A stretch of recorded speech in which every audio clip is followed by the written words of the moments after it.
we're going, we don't need roads. So Ridley, good to see you again, sir. So, It goes without saying, for a lot of people, the Battle of Austerlitz was the crowning achievement for Napoleon's career. That was the battle where people went, you are a legend because of that. Yes. You have created some of the greatest cinematic moments in movie history. I'm sort of curious, what is your cinematic Battle of Austerlitz? What is the moment where people, you think, look at it and go, that's why he's a fucking legend? I think there's a lot in Black Hawk.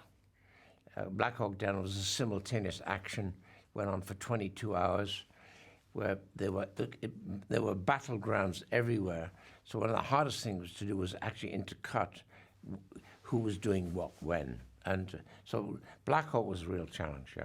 You know, I feel like when sort of thinking about everything that you've learned over the years, when it comes to Napoleon, you can look at Black Hawk Down, you can look at Kingdom of Heaven, which is a masterpiece, you can look at Gladiator, but I'm sort of curious what you pulled from the films that are completely different genres. What lessons did you learn on something like Blade Runner or Alien or Legend that are still applicable on a completely different film like Napoleon? Well, I think there's a disconnect between all my material, because I have no plan. The plan is that there is no plan.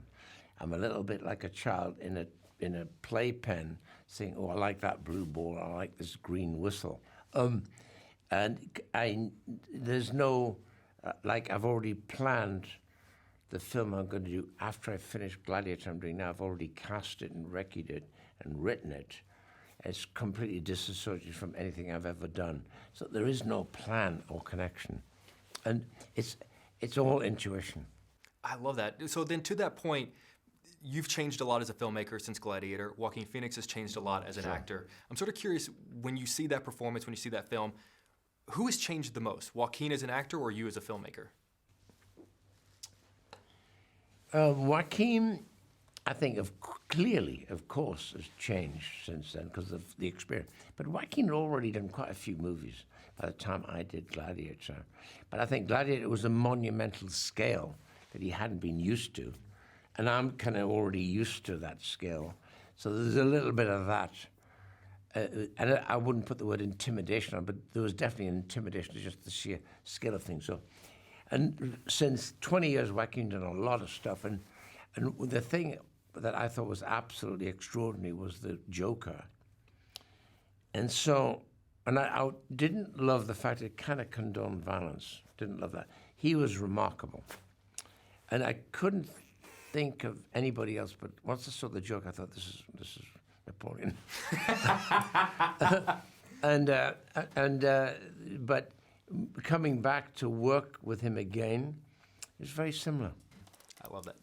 The Give Me the Rap, I kind of want to end on this. There's a moment in the film where Napoleon says that one of the hardest challenges is to convey the plan, convey what it is that he wants to happen to everyone else who can execute that plan on the battlefield. I'm sort of curious if it's similar being a director. Are you kidding? It's absolutely exactly what happens. That's why in frustration I started to really do storyboards again, because I can draw because of my background. And I do the board of this film is this thick, and on each page about 9 images. So it's a full-blown storyboard, comic strip of exactly what it is. So I said, I don't get to, come here, sit down, look at this, and I explained to them. And the two tricky ones were the coup, the coup where Napoleon and his brother, as it were, persuade all these guys to come out to this isolated country house. And there will be military out there to protect us, of course, to arrest them. And the coup, to me, was the big, marvelous comical sequence in the movie. And that coup was one shot. There's 8 cameras waiting, one shot, one take. Him falling down the stairs was... Well, I said, you didn't have to do this. No, I didn't do a delivery, so I did it by accident. They're giving me the rap. I just want to end by saying, sir, I've been a movie fan my entire life, and so many of my favorite movie experiences I've ever had that made me fall in love with movies have been because of you. So on behalf of movie fans, sir, it is an absolute honor to sit across from you. Thank you. I appreciate your time. Thank you, sir. Thank you. Good to see you, sir. Take care.